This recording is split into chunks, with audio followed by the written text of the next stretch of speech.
আসসালামু আলাইকুম। আমি মোহাম্মদ সামিম হোসেন, তারপর ডিপ্লাস ওভারসিজ সিঙ্গাপুর ট্রেনিং সেন্টার। আমার বাম পাশে দেখছেন আজকে 3টে ছাত্র আছে। 2024 সালে কোন মাসে পরীক্ষা দিয়েছিলাম?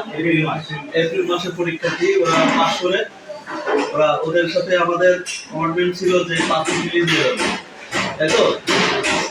এখন ওরা রেজাল্ট শিট আগে আসছিল না, দেরি হওয়ার কারণে ওরা দেরি করে আসছে পাসপোর্ট নিতে। এখন এই পাসপোর্ট আমি তিনজনের হাতে দেবো, তার আগে ওদের একটু পরিচয় নিয়ে নিই। কত জেলা বাড়ি? কি নাম? কম্পিউটার থেকে পরীক্ষা দিচ্ছে। আপনি যখন ভর্তি হয়েছিলেন যে নিয়ম কারণে সেই নিয়ম দিচ্ছি তো। জয়পুরহাট জেলা না, কোন থানা? ধন্যবাদ। তোমার? আমার বাসা জয়পুরহাট। একটু জোরে বলতে হবে। বাসা জয়পুরহাট আর জয়পুর থানা। তুমি তো এই এফআইআর ট্রেনে পরীক্ষা দিছো। ও হচ্ছেন তিনজনই না? তোমার নাম? আব্দুল্লাহ প্রমাণিক। দেখেন কত নিয়েছিল, কত বয়স? বয়স 20 হয়েছে বয়স, কিন্তু আসলে দেখি কিন্তু 16-17 বছর। আর বডি কন্ডিশন দেখেছেন, তারপরে এই বয়সে ও সিঙ্গাপুর যাবে।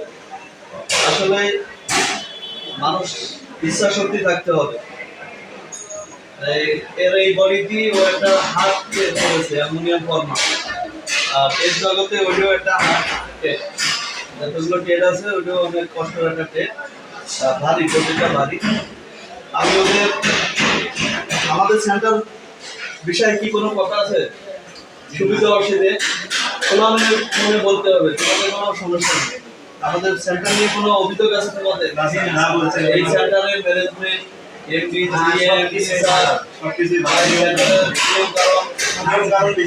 নতুন যারা ভর্তি হয় তারা কিন্তু বলে যে এই সেন্টারের নিয়ম কারণ বেশি। আচ্ছা, নিয়ম কারণ কাদের জন্য? ট্রেনিং করতে এসে যদি ট্রেনিং না করে বাড়ি ঘুরে বেড়ায়, ব্যাটিং করে বেড়ায়, হাতে হাতে কাজ করে বেড়ায়, সমস্যা কাদের হবে? তোমাদের হবে। তোমাদের বাপ মা এখানে ট্রেনিং করতে পাঠাইছে, এখানে নিয়ম ফলো করলে অবশ্যই তোমাদের জন্য ভালো হবে। এই নিয়মে তোমাদের জন্যই আমাদের এত আয়োজন, এত নিয়ম করা, এটা সবাই বলতে হবে। নাও আব্দুল্লাহ, পাস করুন, বুঝে দিলাম। মিস্টার গালি, মিস্টার মিস্টার আহমেদ, তিনজনের পাসপোর্ট আমার যে কথা ছিল সেই কথা অনুযায়ী এদের পাসপোর্ট দিয়ে দিলাম। আমার ভিডিও যারা দেখবেন,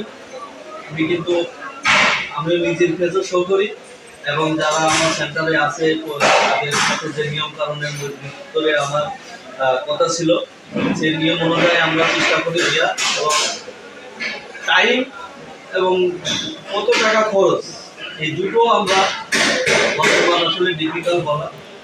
সরাসরি অফিসে চলে আসবেন, আমরা যতটুকু সম্ভব আপনাদের সহযোগিতা করব এবং সকলের চেষ্টা করবো।